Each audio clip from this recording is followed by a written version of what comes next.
Buenas noches amigos, les saluda Milton Berrocal, en representación del equipo de investigaciones ocultas, compuesto por quienes habla, Drugo Ocultas y Hierofante.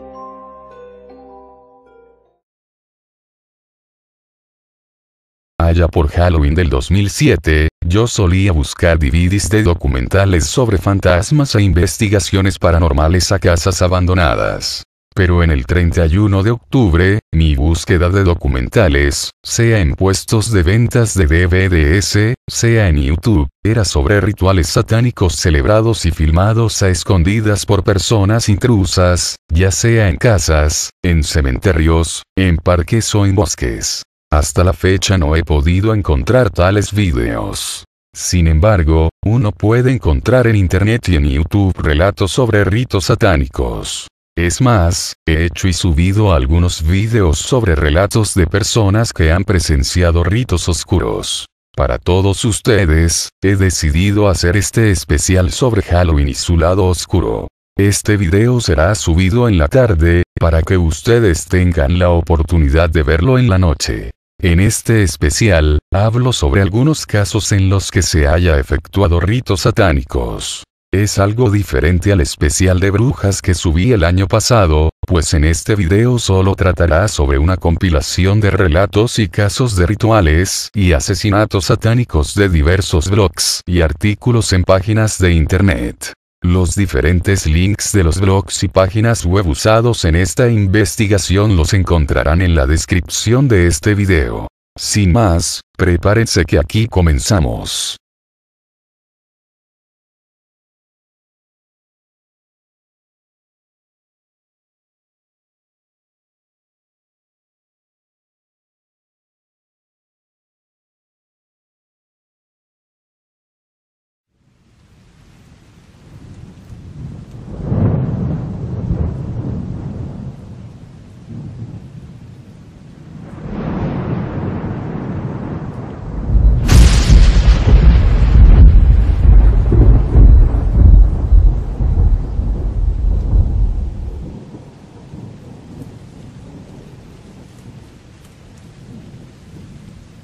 Francia, siglo XVII. El abad Guibourg, un sacerdote que colgó los hábitos, comenzó a perfeccionarse en el oscuro arte de las misas negras. A juicio personal, no creo que Guibourg fuese el primero en organizar las misas negras, con su compañera Catherine Lavoisin, entre 1670 y 1679. Baste recordar los asesinatos de Isles de Rhys en el siglo XV, lo que presume que los nigromantes y las misas negras hayan existido mucho más antes que Guibourg. Se sabe que Madame de Montespan, la amante abandonada de Luis XIV, solicitó los servicios de la pareja para organizar una serie de misas negras con el fin de recuperar su lugar como la favorita del rey. Se sacrificó un bebé por cada ceremonia para verter su sangre en un cáliz. La pareja antes mencionada también hacía rituales que imitaban las prácticas cristianas. De hecho, se les atribuye el nacimiento del culto a Satán en Francia. En la Edad Media se temía a Satán y se creía que era el culpable de todos los males. Sin embargo, con el paso de los siglos, se volvió un objeto de veneración. En la década de los 70 del siglo XX, el estadounidense Anton Szandor LaVey se encargó de teorizar el satanismo, fundó la Iglesia Satánica en San Francisco en 1966 y escribió la Biblia Satánica. El hombre de la cabeza rapada y barba bien cuidada escribió líneas grandiosas sobre una filosofía religiosa donde Satán es el símbolo de la libertad y del individualismo, con la que estableció las bases de una nueva religión hedonista y libertaria que transgredía las normas sociales. LaVey estudió y reinterpretó los clichés del pensamiento occidental, y ahora predica la superación del ser para transformarlo y convertirlo en un superhombre que posea la capacidad de poner en práctica sus propios deseos. El satanista ideal debe poder realizar rituales diversos y ceremonias con el objetivo de exteriorizar su fuerza oculta. Los satanistas dieron poco de qué hablar hasta mediados de 1980, cuando se volvieron a hacer notar con una serie de acciones. En esa época salieron a la luz los incendios de iglesias y asesinatos entre amigos de la escena del black metal noruego, las profanaciones de los cementerios en Tolón, Francia, el 9 de junio de 1996, 4 satanistas jóvenes exhumaron el cuerpo de una mujer de 77 años de edad, asesinatos de sacerdotes, sacrificios humanos, entre otros crímenes y delitos asociados al culto de Satán. Algunos fueron obra de grupos políticos minoritarios, sin embargo, otros fueron el fruto de satanistas amateurs, que adoptaron ciertos elementos estéticos y culturales del movimiento, y se inspiraron en las películas de terror, en la literatura oscura y en el heavy metal. ¿Qué caracteriza a un crimen satánico? La puesta en escena del crimen y la personalidad del asesino. También una cierta disposición del cuerpo, la presencia de símbolos y objetos religiosos, como crucifijos invertidos, más que nada. Todos los asesinos dijeron haber sentido una gran necesidad de matar semanas antes del crimen. Teniendo en cuenta todo esto, me propuse encontrar los casos de asesinatos satánicos más famosos de los últimos 30 años. 6 brasileños decidieron utilizar a algunos niños para hacer rituales de magia negra porque estaban convencidos de que todos los niños nacidos después de 1981 estaban poseídos por el diablo. 6 personas, entre las cuales habían 2 doctores y 2 ex-policías originarios de Altamira, una ciudad al norte de Brasil, que pertenecían a la secta Alineamiento Universal Superior, Luz, estuvieron involucradas en este sórdido caso. Entre 1989 y 1993, se encontraron varios cadáveres de niños castrados. De las 19 presuntas víctimas, 6 fueron asesinadas, 5 siguen desaparecidas y 8 se negaron a hablar después de que los drogaran, los ataran, los castraran y los dejaran en la orilla de la carretera para morir. Sus órganos genitales estaban destinados a ser utilizados en rituales satánicos. En 2003, 11 años después del inicio de la investigación, 5 de los miembros de la secta se enfrentan a cargos por torturar, castrar y asesinar a 5 niños. Los 2 médicos y los 2 ex-policías recibieron severas condenas. La líder del grupo negó todas las acusaciones y fue absuelta. Mata a un cura. Escuchó David, un empleado de Peugeot de 19 años de edad, por segunda vez dentro de su cabeza. Esa noche, después de haber escuchado música gótica en su cama, en casa de sus padres en Kingersheim, en la ciudad de Mulhouse, Alto Rin, David volvió a sentir ese impulso satánico. Vestido de negro y armado con un cuchillo de caza, tomó su bicicleta y partió a toda velocidad. Eran las 10 de la noche cuando llamó a la puerta del padre Ul. El padre lo dejó entrar y escuchó su confesión. Cuando el padre se dio la vuelta, David sacó el cuchillo, le ordenó que se acostara en el suelo, le grabó un pentagrama en la mano izquierda, lo amordazó con un pañuelo, le dio varias patadas, lo apuñaló y se dio a la fuga. Es como si alguien se hubiera apoderado de mi cuerpo, explicó el joven durante su juicio en abril del año 2001. Un feligres encontró el cadáver del cura tendido boca abajo con 33 puñaladas la mañana del 12 de diciembre. La investigación que se abrió condujo al caso de la profanación de un cementerio de Tolón en 2006. El cadáver de una mujer de 77 años de edad fue exhumado y empalado con un crucifijo invertido hasta llegar a la altura del corazón. Uno de los 4 acusados, 4 jóvenes satánicos, tenía familia en Kingersheim. Era David. En el dormitorio del joven se encontraron textos satánicos, diversos objetos relacionados con el satanismo y una foto de Hitler. Me inspiré en mis sentimientos satánicos, dijo David. Creía que si mataba a un cura, se iba a quitar su depresión. Fue condenado a pasar 20 años en prisión.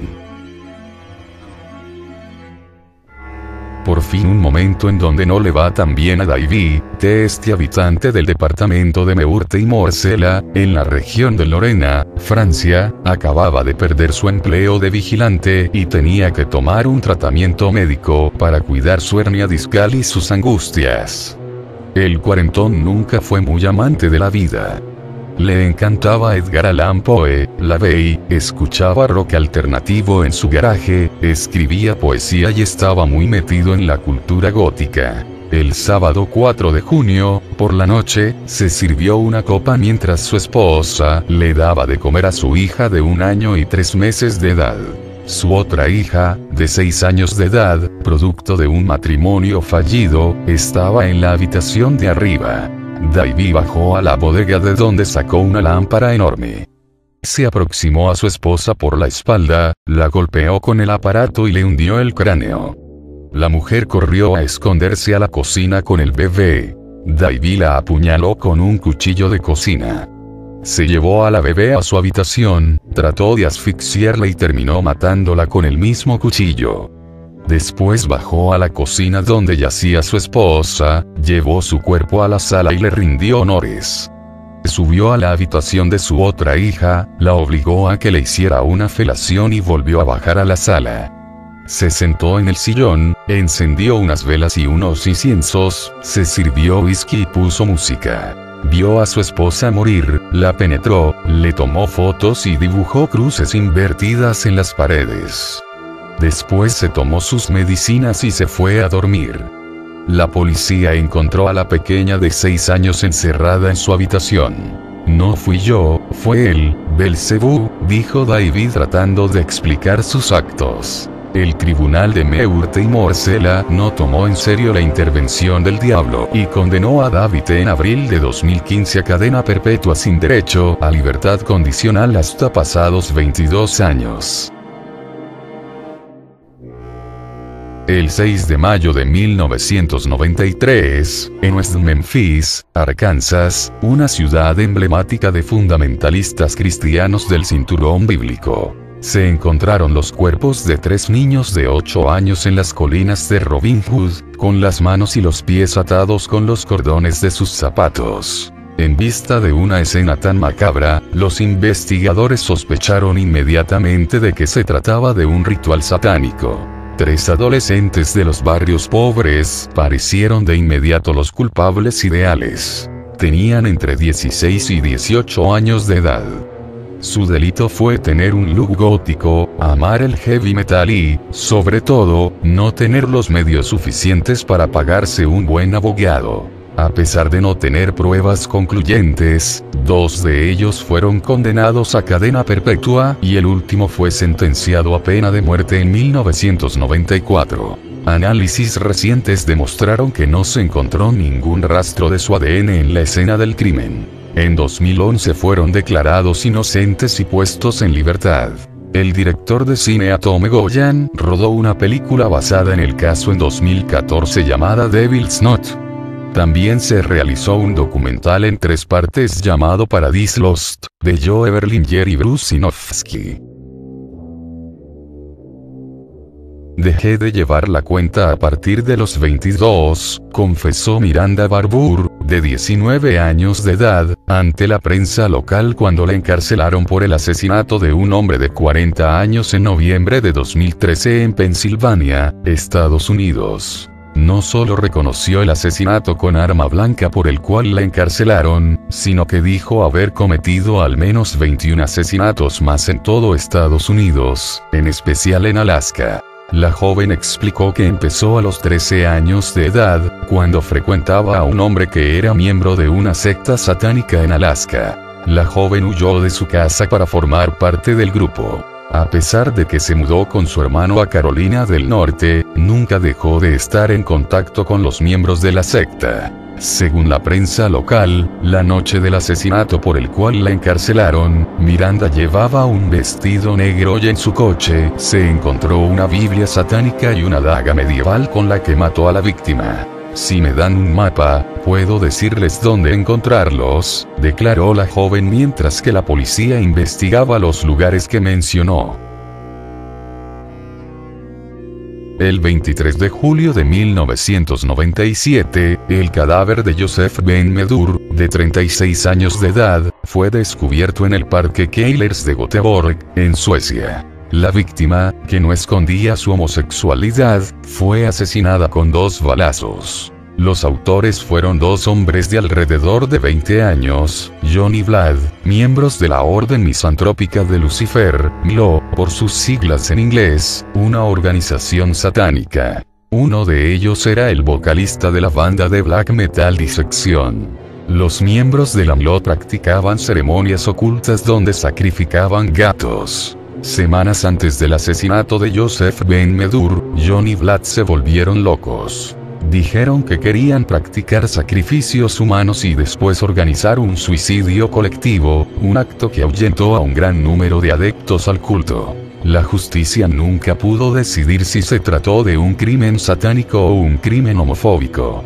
Los 2 hombres fueron condenados a 10 años de prisión en 1998. Después de cumplir su sentencia, John se suicidó. En 2006, su cuerpo fue descubierto en su apartamento en medio de un círculo de velas rojas y al lado de un grimorío. Fueron vistos por última vez el 17 de enero de 1998 en la entrada de Midnight, un bar de metaleros en Milán. Fabio Tolis, de 16 años de edad, era admirador de Lovecraft y era vocalista del grupo Circus of Satanis. Chiara Marino, de 19 años de edad, era su novia. Sus cuerpos fueron descubiertos 6 años después, en 2004, en un bosque al noroeste de Milán. Los verdugos torturaron a Chiara para encarnar a la Virgen María. Los investigadores sospecharon rápidamente de Andrea Volpe, un joven conocido por vestir siempre de negro y por conducir un coche con una efigie del diablo. La policía sospechaba que Volpe había asesinado a su novia el mes de enero. Cuando el padre de Fabio Tolis vio la foto del sospechoso en el periódico, recordó que los 2 chicos estaban juntos la noche en que su hijo desapareció. En 2002, después de una larga investigación en torno a Volpe, la policía descubrió muchos otros sospechosos, varios casos de suicidios y al menos 4 muertes entre 1998 y 2004. 7 personas cercanas a Volpe estuvieron implicadas. Todos eran miembros o conocían la secta satánica de las bestias de Satán. Se les declaró culpables de haber cometido homicidio, de ocultar los cadáveres y de haber obligado a 2 personas y otros jóvenes relacionados a la organización a suicidarse. Estaba aburrido todo el tiempo y quería hacer algo emocionante, explicó Lewis Pesset, de 21 años de edad, al tribunal de Aisne, Francia, ante el cual comparecía por el asesinato de Sonia Brumbrook. El 19 de abril de 2012, Lewis quedó con la alumna de 17 años. El adolescente gótico se puso una gabardina, unos zapatos de plataforma, cogió un regalo que había comprado para la chica y partió para encontrarse con ella. Para esto, condujo hasta las ruinas de la abadía de Saint-Vincent, un convento abandonado a la altura de Laon, una comuna francesa. Cerca del bosque, le pidió a la chica que se diera la vuelta para no arruinar la sorpresa. Le dio alrededor de 60 puñaladas. Ya muerta, el joven le abrió el vientre y le cortó la comisura de los labios. Descuartizó, cortó parcialmente la cabeza de la chica y escondió el cadáver debajo de unas tablas. Al día siguiente, su exnovia, Julie, la que lo había dejado un mes antes, acudió a la comisaría. Lewis le contó que había asesinado a Sonia. Las autoridades lo interceptaron a la salida de la escuela y el joven, dispuesto a cooperar, les mostró dónde se encontraba el cadáver. El joven, fascinado por la muerte, dijo que las ganas de matar se volvieron una obsesión en las últimas semanas. En su habitación encontraron la frase "matar es creer" debajo de su cama y partes de animales disecadas y conservadas en bolsitas de té. A Lewis le encantaba alegrar sus actos sexuales con actos de estrangulación. Escogió a Sonia, que era muy atenta con él, porque le encantaban las chicas puras que no fuman, no beben y no tienen relaciones sexuales.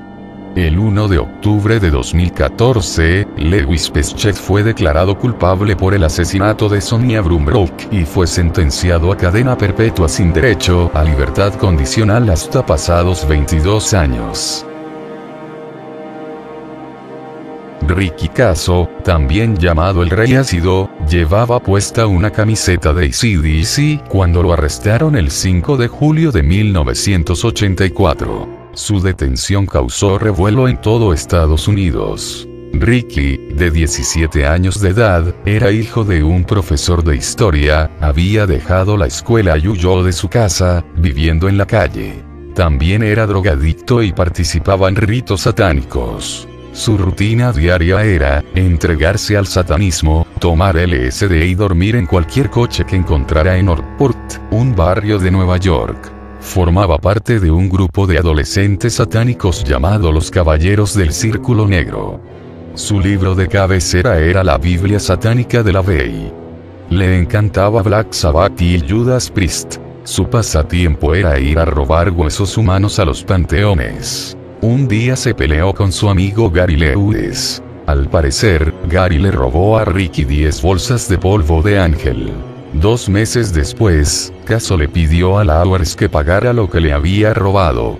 Para reconciliarse, Kasso invitó a Lawrence a pasar la noche en el bosque de Astaquea, cerca de Northport, con otros 2 amigos, Albert Quiñones y Jimmy Troiano. Entre los 4 montaron una tienda, trataron de encender una fogata y tomaron una gran cantidad de mezcalina.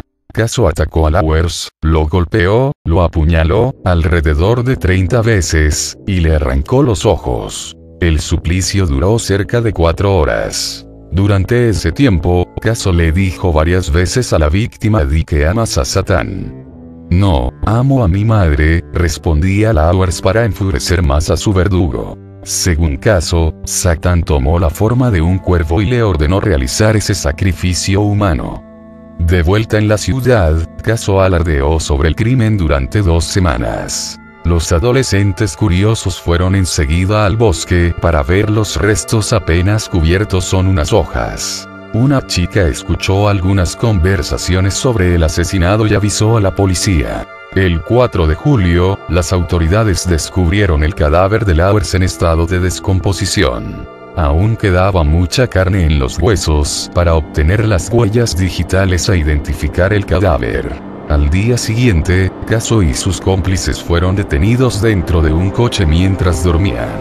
Kasso no tuvo un juicio. Lo metieron a la cárcel tras su arresto.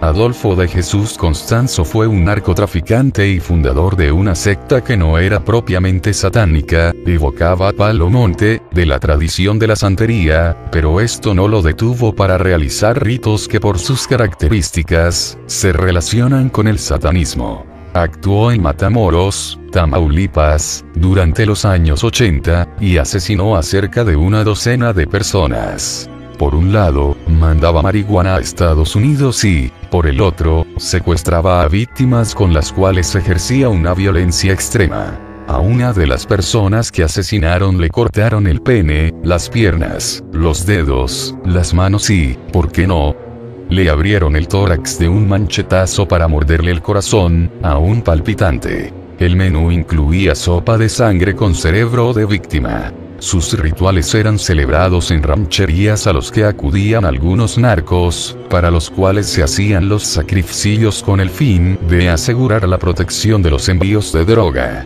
Al final, la policía los acorraló a él y a sus cómplices, por lo que Constanzo les ordenó a sus súbditos que le dispararan.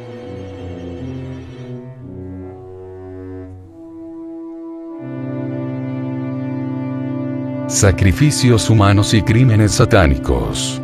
Mito y realidad de una leyenda urbana. Artículo escrito por Manuel Carballal en mayo del 2009. Argumento para cada vez más películas y novelas: las sectas satánicas asesinas, y los sacrificios humanos, parecen limitarse al argumento ideado por los guionistas más imaginativos. Sin embargo, policías, criminólogos e investigadores están en disposición de demostrar que, una vez más, la realidad supera la ficción.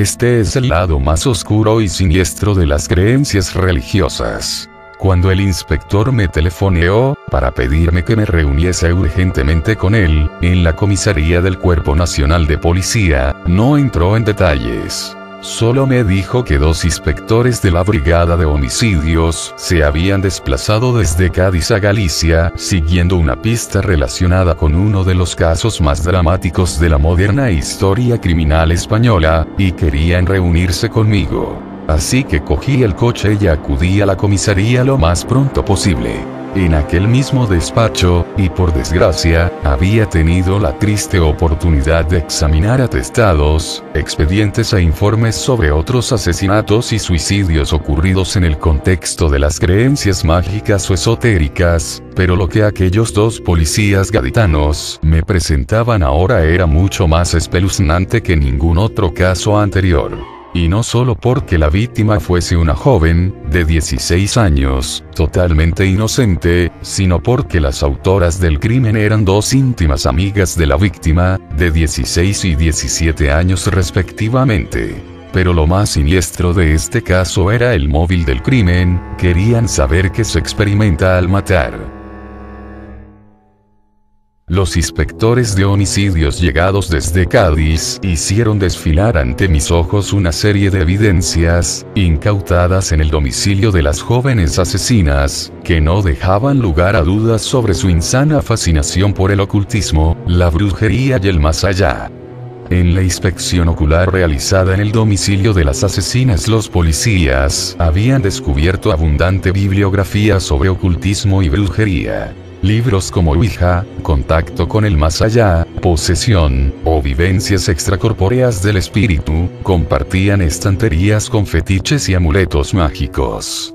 Entre los objetos personales de las homicidas, encontraron también una colección de relatos manuscritos en los que se fabulaban todo tipo de crímenes y sacrificios sangrientos. Según me explicaron los inspectores, las jóvenes practicaban habitualmente la Ouija y otras técnicas de contactismo, llegando a identificar a una serie de demonios protectores, que les servían de guías. Demon, Marcus, Osed, etc. En uno de esos textos, probablemente psicográfico, escrito a Demon, su demonio de la guarda, una de las acusadas escribía: "Me he sentido muy alegre de saber que tengo a alguien que me protege.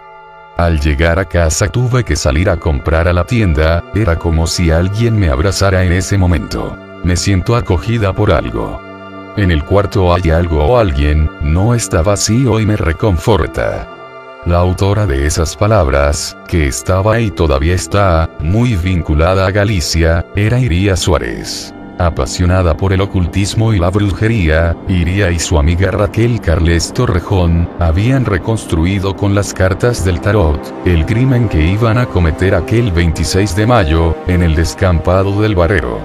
En su casa la policía encontró la carta que representa a la doncella, desplomada bajo la carta de la luna, junto a la carta de la torre, como una burda dramatización esotérica del brutal asesinato de Clara García Casado, que murió a la luz de la luna, y a la sombra de la torre del cuartel de infantería de San Fernando, porque 2 amigas adolescentes querían saber qué se sentía al matar. Los inspectores de homicidios querían cerciorarse, siguiendo la pista gallega, de que aquel crimen incomprensible no tuviese ninguna conexión, a través de Iria, con alguna secta oculto satánico gallego que pudiese estar conectado con aquel asesinato absurdo.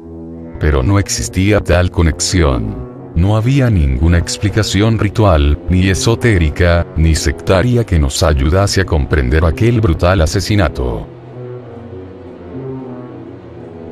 Y eso es lo que lo hace más horrible. Las brujas de San Fernando, como han pasado a la historia criminal española Iria Suárez y Raquel Carles, llevaban meses fantaseando con la idea de matar.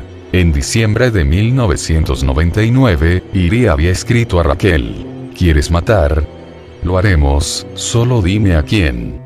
En abril del año 2000, José Rabadán, otro joven de 16 años, aficionado al ocultismo, asesinó a toda su familia con una espada samurái. El asesino de la katana se convirtió en un icono para las brujas de San Fernando que, según me confirmaron los policías, habían escrito varias cartas al joven, y tenían incluso el teléfono de la prisión donde se encontraba recluido. Fue el detonante para ejecutar su fantasía homicida. Si él pudo hacerlo, nosotras también, y lo hicieron. Por desgracia, tras un amplio porcentaje de los crímenes que llegan a los titulares de prensa con la etiqueta de satánicos no hay más que esto. Una empatía morbosa, casi lasciva, un lujurioso afán de transgresión, rebasando todas las fronteras morales y racionales.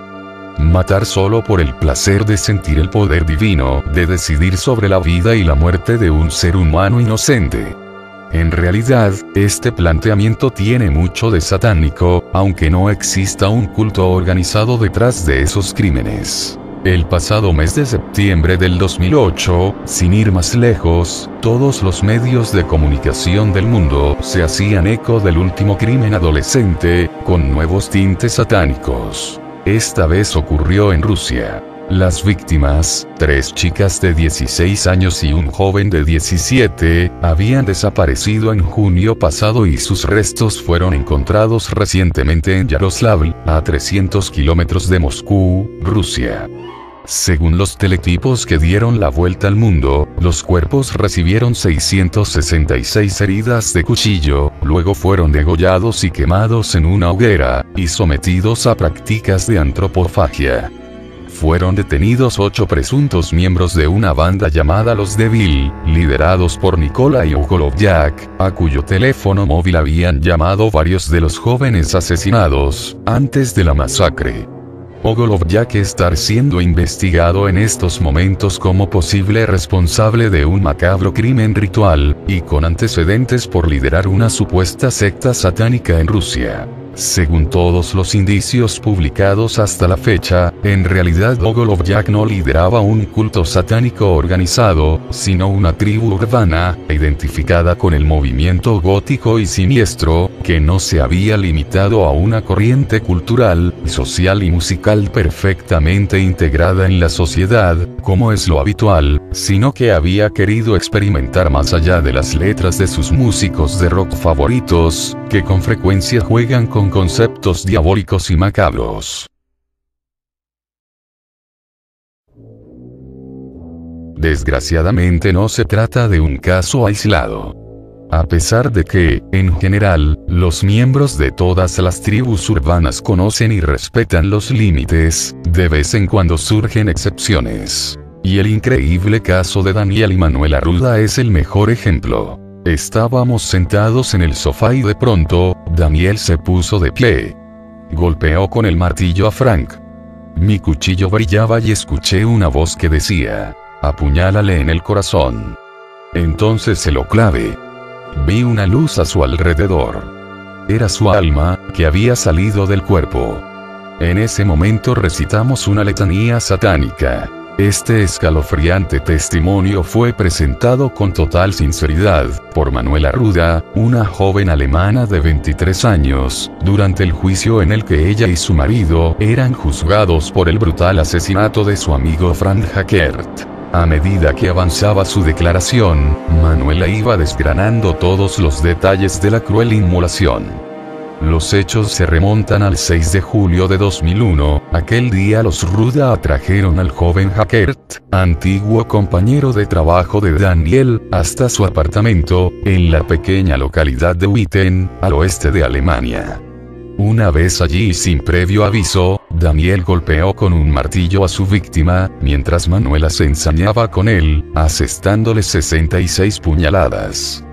Cuando Hackert murió, le grabaron en el pecho un pentagrama invertido, el símbolo del diablo. Después recogieron su sangre en un recipiente y la bebieron. Para completar su orgía sacrificial, los asesinos hicieron el amor dentro de un ataúd que Manuela utilizaba para dormir durante el día. 3 días después de cometer el crimen, la policía entraba en el apartamento, descubriendo el cadáver de Hackert y su sangre esparcida por las paredes. La madre de Manuela había recibido una carta de su hija en la que decía: no soy de este mundo. debo liberar mi alma de la carne mortal. Temiendo que su hija hubiera hecho algo terrible, decidió avisar a la fuerza de seguridad. La escena era horrorosa. Además del cuerpo sin vida de Akert, los agentes pudieron contemplar la peculiar decoración de la vivienda. Imitaciones de cráneos humanos, cuchillos y machetes colgados en las paredes y una colección de objetos de culto satánico. Y algo más. Una macabra lista en la cual figuraba 15 posibles víctimas. Se inició una búsqueda por todo el país que concluyó 3 días después, cuando la pareja fue detenida en la ciudad de Jena.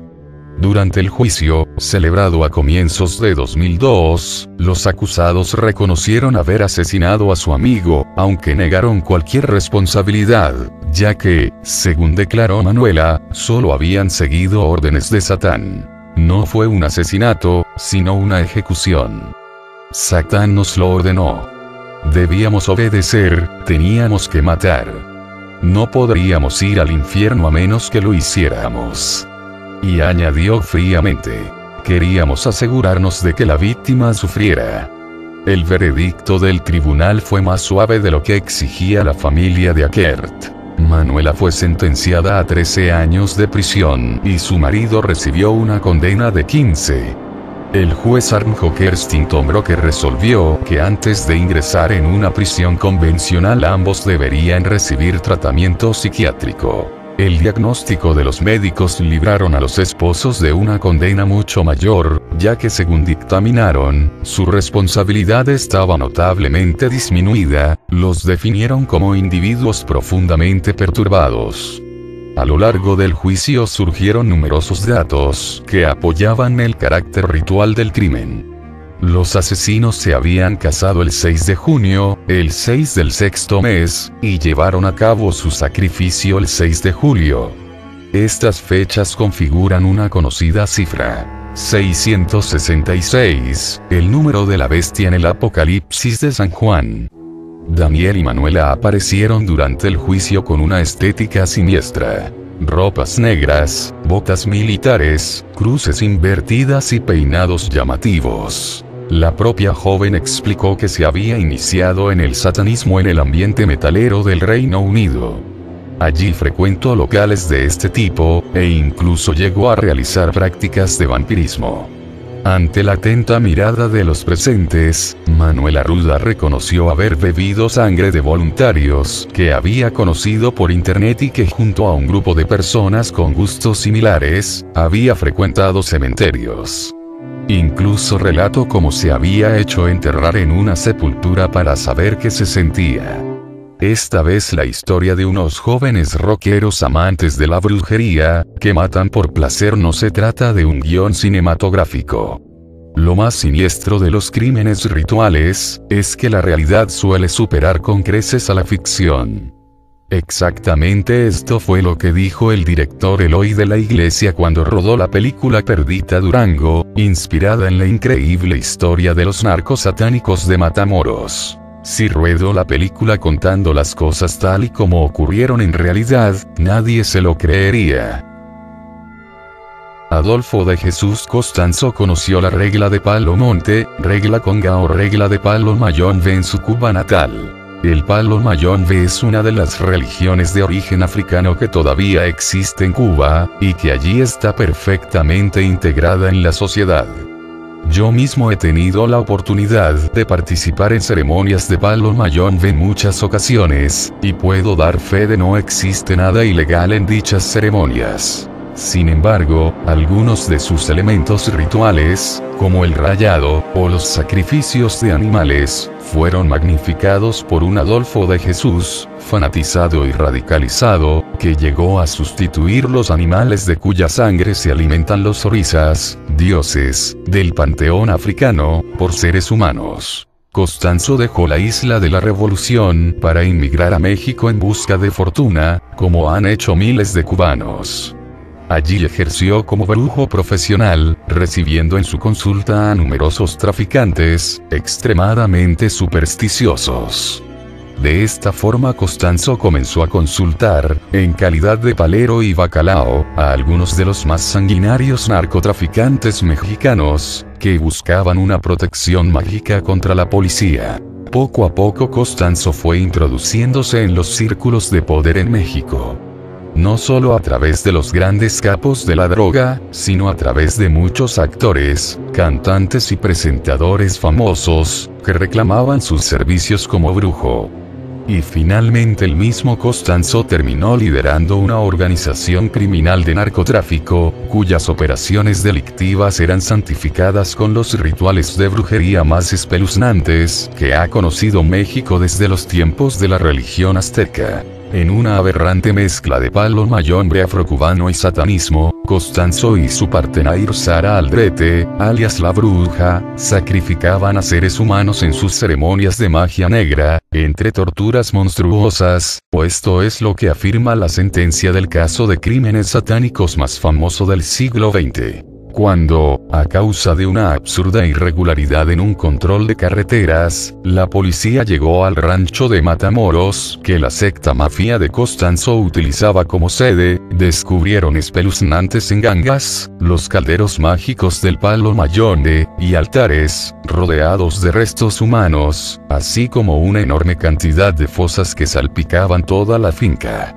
Hasta 14 cadáveres, de personas asesinadas en los rituales satánicos de los narcotraficantes, fueron encontrados en el rancho de Matamoros. Los líderes de la organización consiguieron escapar del rancho de Matamoros, y durante unos días fueron los prófugos más perseguidos por la policía mexicana. Finalmente, localizados en un apartamento, fueron rodeados por los agentes, resistiéndose a la detención durante horas. En medio del tiroteo, Costanzo exigió a uno de sus ayudantes que le disparase. Prefería morir a ser detenido. Y así ocurrió. Una ráfaga le quitó la vida con menos dolor del que él había infligido a sus víctimas. Pero otros miembros de la organización, como Aldrete, prefirieron entregarse. Esta impresionante mujer, de casi 1,90 m de estatura, permanecerá para siempre en prisión, pero eso no la ha impedido convertirse en una escritora reputada, y clamar una y otra vez por su inocencia, desmarcándose de los asesinatos de Matamoros. Sin embargo, la sentencia de culpabilidad es firme, y su historia inspiró a De la Iglesia la película Perdita Durango, protagonizada por el recientemente oscarizado Javier Bardem. Al lado de los narcos satánicos de Costanzo, evidentemente la secta del archiconocido Charles Manson parece un juego de niños. Y, según algunos especialistas, otros episodios de la historia criminal de México, como los asesinatos de Ciudad Juárez, podrían servir también para ocultar crímenes rituales. Candice Scraper, profesora del Departamento de Criminología de la Universidad Estatal de California, a quien el Ojo Crítico pudo entrevistar durante una de sus conferencias en España, recientemente era requerida por la policía mexicana para permanecer 3 meses en Ciudad Juárez, intentando elaborar el perfil del asesino en serie que ha causado la muerte de docenas de mujeres en los últimos años. Los medios de comunicación mexicanos apodaron a este criminal, que todavía no ha sido capturado, el depredador de Chihuahua, y se especula con la teoría de que sea un adorador de Satán. Evidentemente ni Scraper, ni los demás investigadores del caso han podido obviar las similitudes entre estos crímenes y los que aterrorizaron la también fronteriza ciudad mexicana de Matamoros hace unos años.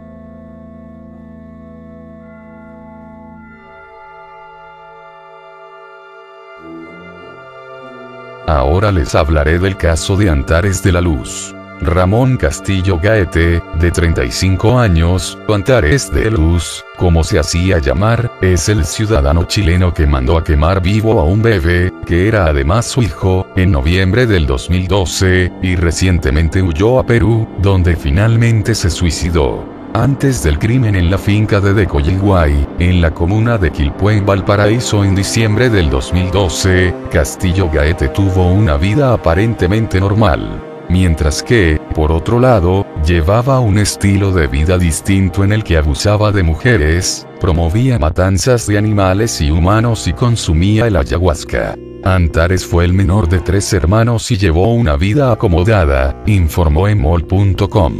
Estudió en reconocidos colegios de Santiago y sus amigos recuerdan que participó activamente en grupos de Boy Scouts. Su afición por la música lo llevó a estudiar pedagogía en música, aunque nunca se tituló. Nunca fue violento ni le faltó amor de familia. Su madre, una administrativa de la Universidad de Chile, lo quiso mucho porque fue el menor de sus niños, cuentan amigos de Antares al citado medio chileno. Era normal y le gustaba jugar a la pelota, recuerda uno de sus amigos con el que viajó a Perú y Bolivia. Lo describe también como desapegado de lo material y bastante sano.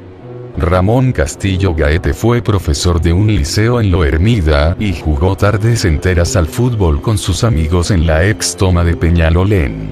También cantaba en las micros, jugaba tenis, andaba en moto, era scout e iba al estadio a ver a la U. En el colegio, Castillo era conocido porque le gustaban mucho las mujeres y era bien apasionado. Además, era un tipo normal aunque no carismático. En distintos momentos sorprendía a sus interlocutores con conversaciones sobre el yo interior y el sentido de la vida.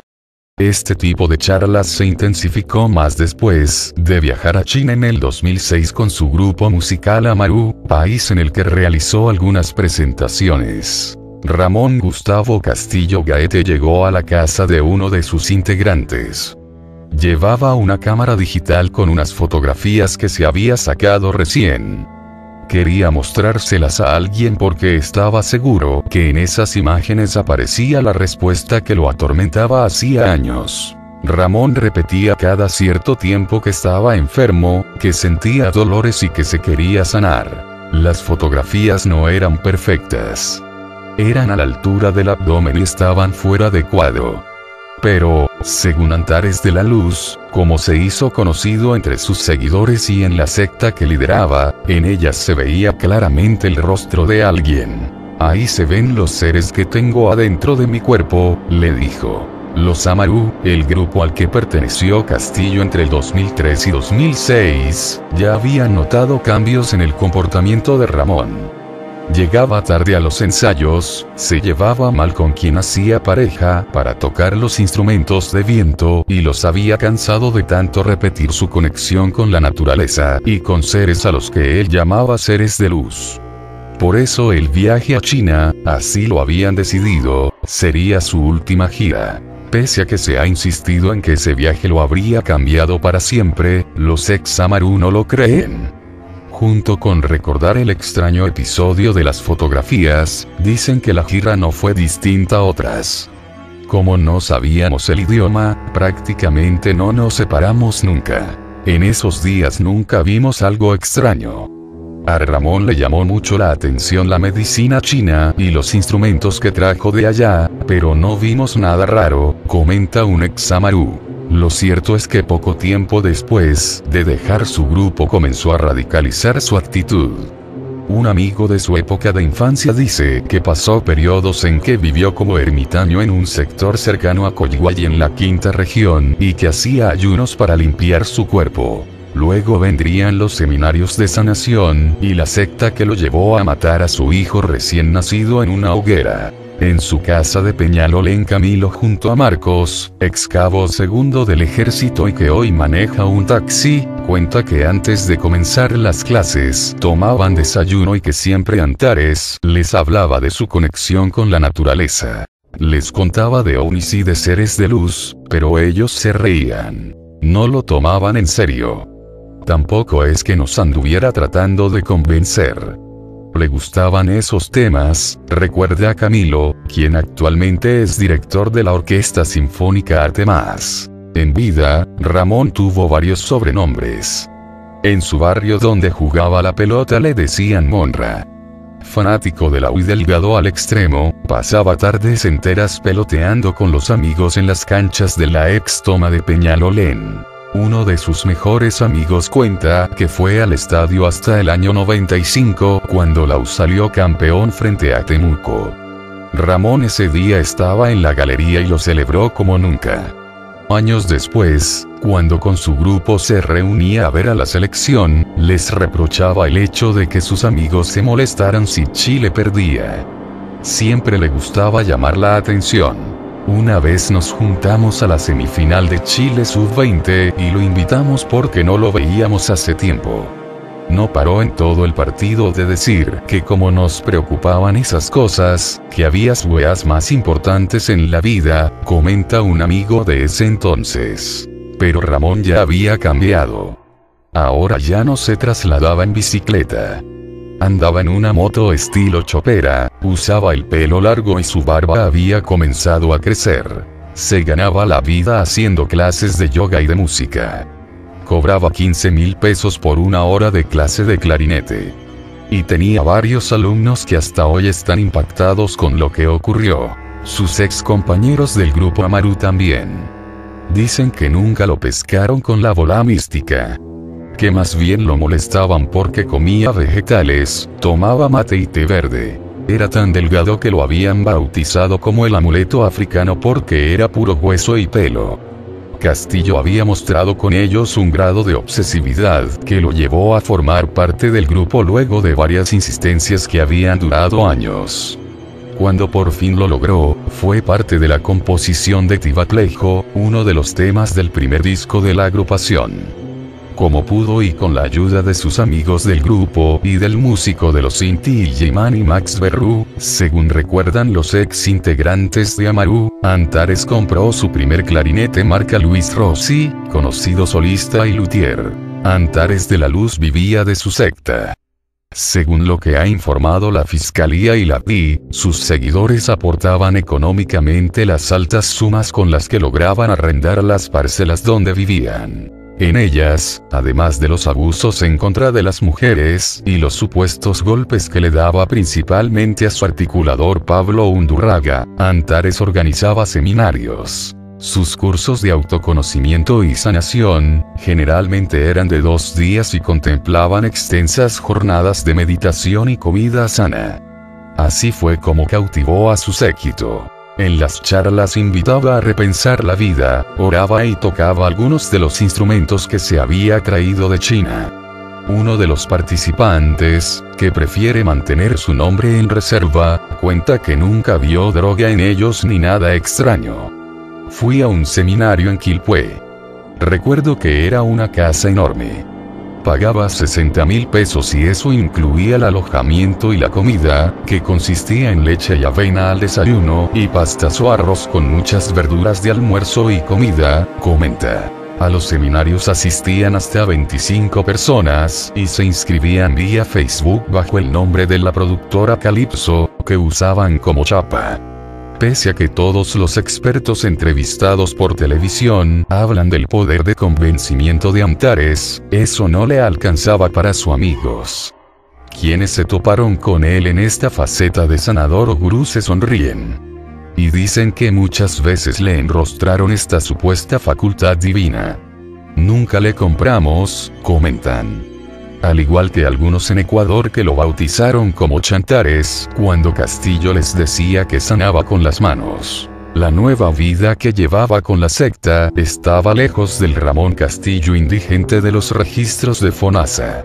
En la investigación de la UDI se determinó que Antares intercambiaba parejas y a todas las sometía sexualmente. Fue así como la diseñadora Natalia Guerra quedó embarazada del hijo que a las 72 horas de nacido incineró en una hoguera hecha por ellos mismos. Antares sorprendió a sus conocidos. Medios divulgaron que obligaba a las mujeres de su secta a tener sexo grupal con él y les hacía depilarse completamente en un rito de purificación. Natalia Guerra, de 26 años, una diseñadora integrante de la secta, dijo haber sido violada por Castillo varias veces hasta que ésta quedó embarazada. El ayahuasca estaba siempre presente en todas sus actividades sectarias, en el que él era el líder mesiánico, según han determinado los especialistas que han estudiado su caso. En estos ritos se mezclaban mensajes espirituales, sexo grupal, asesinatos de animales y golpizas a sus integrantes. Y justamente, en uno de los rituales, asesinó en el 2013 a un bebé que tuvo con una de las integrantes de su secta, Natalia Guerra. Antares no dudó en echar a la hoguera a su hijo. Entonces, la policía se enteró de aquel asesinato. Antares huyó de la justicia y se fue al Perú, concretamente a la región del Cusco, en donde se ocultó en una casa abandonada. Allí permaneció un periodo corto hasta que supo que la policía estuvo tras de sus pasos en la ciudad incaica, ya que la policía peruana había sido alertada por la policía de Chile. Cuando la policía peruana ingresó al inmueble el 1 de mayo del 2013, encontró el cuerpo colgado de Antares en una de las vigas del techo.